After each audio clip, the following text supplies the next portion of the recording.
स्कंद पुराण।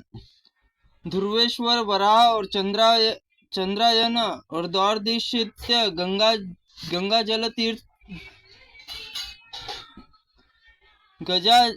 तीर्थ की महिमा और राजा हषिकेश की शुद्धि।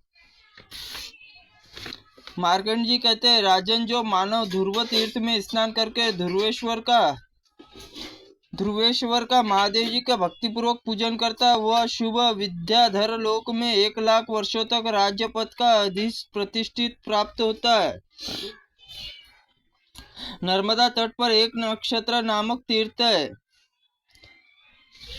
जहाँ पर सब पापों को नाश करने वाला ऋषेश्वर और महादेव प्रतिष्ठित है। 27 नक्षत्र सिद्धि प्राप्त हुए है, उसमें तीर्थ स्नान करके लोग स्वर्ग जाते हैं और जिनकी वहाँ मृत्यु होती है वे फिर जन्म न लेकर मुक्त हो जाते हैं।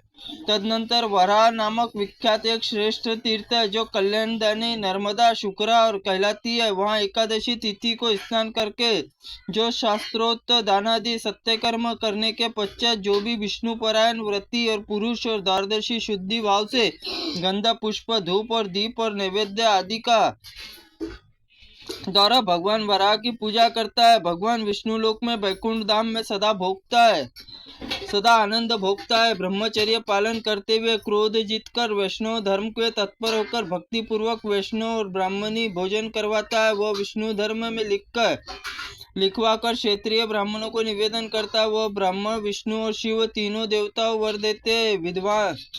विद्या दान से बड़ा कोई दान नहीं है, इसके प्रभाव से दाता सब फल प्राप्त हो जाता है। तदनंतर चंद्रायन नामक एक उत्तम तीर्थ है, जो पूर्णिमा तिथि को चंद्रायन रोहिणी नक्षत्र से योग से वहाँ महोत्सव वेला में सब सिद्धियों को देने वाले भगवान चंद्रभूषण पूजा करके मानव स्वर्गलोक प्रतिष्ठित होता है। वह परम धर्मात्मा और पुत्र पूर्णिमा सूर्य ग्रहण अवसर पर पितरों के लिए तिल और जल और अंजलि अथवा पिंडदान देता है। वह पापात्मा पितर भी तृप्त हो जाते हैं। यही द्वादशी तीर्थ का उत्तरायण काल पुण्य वृद्धि करने वाला है। राजन, वहां पर संक्रांति काल में विषुव योग में सूर्यदेव पूजन करने से मनुष्य सूर्यलोक सम्मानित होता है। उधर दिशा में शंकर नामक शिवलिंग है। बताया गया है, अमावस्या के भगवान शंकर का पूजन करता है, वह सब पापों से ब्रह्मलोक में प्रतिष्ठित होता है। उसके बाद विश्व विख्यात संगम तीर्थ है, जहाँ नर्मदा के साथ दत्तात्रेय नदी मिली भी है, उत्तर की ओर मिलती है, जहाँ देवता दैत्य सब दत्तात्रेय नदी में मस्तक झुकाते हैं। संगम स्नान, दान और भगवान विष्णु का पूजन करके श्री हरि लोक में जाते हैं। मेघा तीर्थ, कर, स्कंद, सौवर्णीय, कौशिक, कश्यप, गालव और तपोनिधि, मैत्रेय, यह सब एक दूसरे के उत्तम व्रत का पालन करने वाले बहुत से महर्षि तीर्थों में प्रभाव से सिद्धि प्राप्त हो चुके हैं। चंद्रवंश और सत्य धर्म परायण देवानीक नाम से प्रसिद्ध एक राजा हो गए। उनका एक पुत्र हुआ जिसका नाम हरिकेश था।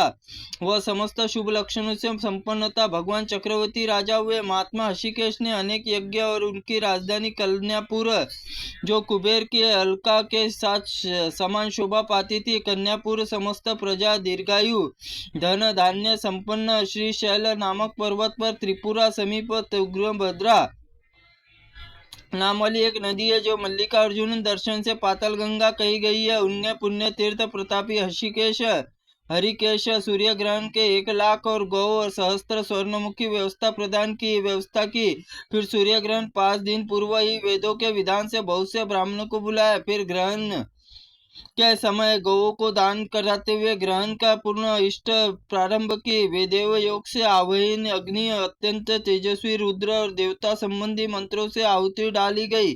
सब पाताल में प्रलय काल और समान प्रज्वल अग्नि प्रकट हुई, जिसने वहां से 10,000 ब्रह्मचारियों को 1,00,000 गौओं को जलाकर भस्म कर दिया और वहां पर यज्ञ मंडप नगर में भस्मात हो गया। उसे देखकर सब हृषिकेश ने सबको बड़ा विषाद हुआ और अग्नि में समा जाने के लिए अपनी रानी और समस्त मंत्रियों के साथ आसन पर उठ खड़े हुए, और उस समय सब और हाहाकार मच गया। तब ब्राह्मण ने कहा, महाभाग, तुम श्रेष्ठ नगर में कल्प ग्राम में चले जाओ।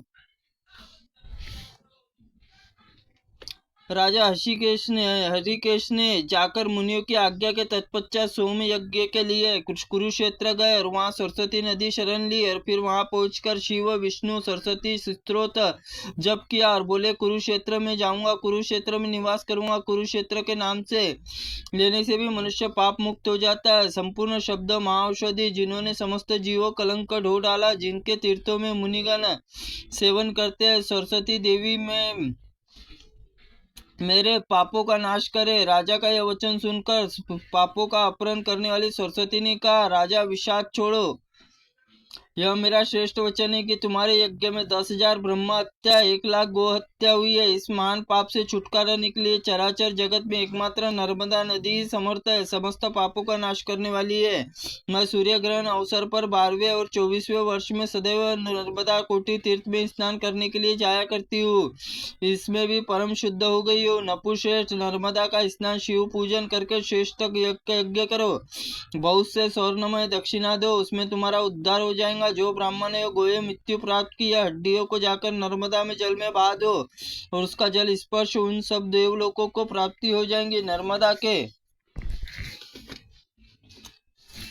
जल, तिल और अंजलि देने से उन सब उत्तम मुक्ति हो जाएंगे। सरस्वती का वचन सुनकर राजा ने प्रणाम किया और रानियों को परिवार के साथ प्रसन्नतापूर्वक कन्यापुर लौट आए। वहां जाकर उन्होंने राजा ने सेवकों को आज्ञा दी, तुम लोग सब आवश्यक सामान एकत्र करके यज्ञ सामग्री साथ लेकर नर्मदा तट पर चलो।